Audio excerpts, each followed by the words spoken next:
শূন্য হয়, যেমন 2-এর উপর পাওয়ার বা মাত্রা শূন্য হলো, বা চলকের উপর পাওয়ার বা মাত্রা শূন্য হয়, তাহলে তার মানটা আমাদের 1 হবে।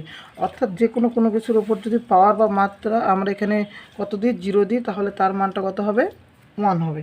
তাহলে এখানে 8x⁻0, তাহলে এই পুরোটা মিলে যদি মাথার উপর যদি কত আসে, 0 আসে, অর্থাৎ মাত্রার বা পাওয়ারটা কত আছে, 0, তাহলে তার মান কত হবে, 1 প্লাস এখানে আছে কত, 8 ইন্টু এক্সের উপর 0 মানে কত দেখাইলাম, 1, তাহলে এখানে কত হবে 1 প্লাস 8 8, 1 আর 8 যোগ করলে 1 আর 8 যোগ করলে কত হয়, 9। এই ছিল আমাদের উত্তর 9। ওকে, এরপর 4 নম্বর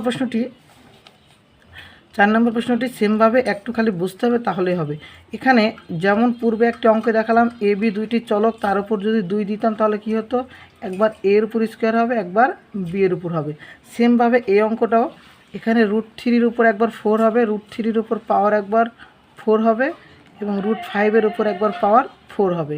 তাহলে এখানে একটা জিনিস বুঝতে হবে যে ধরেন যে এখানে √a, তার উপর স্কোয়ার করলাম, তাহলে স্কোয়ার রুট কাটলে a হয়।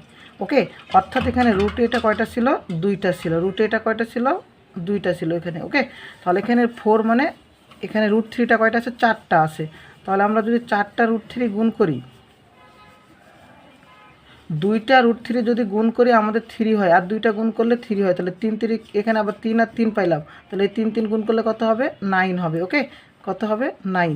এটা কিভাবে হলো, কারণ এখানে যে স্কোয়ার, এই যে রুট আছে না, তাহলে আমরা √3 লিখবো, এখানে 2টা, সেই জন্য এখানে পাওয়ার 2 দিব, স্কোয়ার রুট কাটা, সেই জন্য আমরা পেলাম 3। ওকে, এরপর সেমভাবে তাহলে এটা কত হবে, 5 গুণ 5 মানে কত হবে, 25।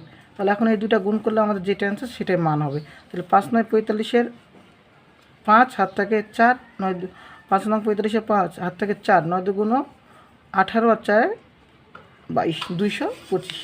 আশা করি বোঝা গিয়েছে। এরপর 5 নম্বর প্রশ্নটি ছিল যে 4x plus 4x plus 4x plus 4x এর মান কত। এই অঙ্কটাকে আমরা এভাবে মনে রাখবো, a ইন্টু এ। মনে করি এখানে a এর উপর পাওয়ার বা মাত্রা বা কোনো সূচক, অর্থাৎ এখানে এই পাওয়ারগুলো কোনো কিছু নেই, মানে তার মানটা কত রয়েছে, সবসময় 1 রয়েছে। কত রয়েছে বললাম, 1। ওকে, তাহলে এখানে 1 যদি থাকে, তাহলে আমরা জানি যে প্রত্যেকটি চলক যদি সেম হয়, গুণের ক্ষেত্রে মাত্রাগুলোর যোগ হয়, তাহলে চলক সেম এবং মাত্রাগুলোর যোগ, তাহলে এখানে যোগ করে কত হলো, a3। সেমভাবে এখানে আমরা শিখব, এখানে গুণেরটা যে শিখালাম, এখানে যোগেরটা বুঝতে হবে। তাহলে এখানে যে কয়টা ছিল, যেমন a plus a plus a, তাহলে এখানে কয়টা ছিল, 1টা 2টা 3টা, তাহলে হলো কত, 3a, তাই না। তাহলে এখানে মনে রাখতে হবে যে এখানে সংখ্যা সহ প্রত্যেকটার 1 ধরে নিতে হবে, প্রত্যেকটা সংখ্যা সহ 1। তাহলে 1 2 3 4, তাহলে কয়টা হলো, 4 ইন্টু এখানে 4x। আশা করি এটা বোঝা গিয়েছে।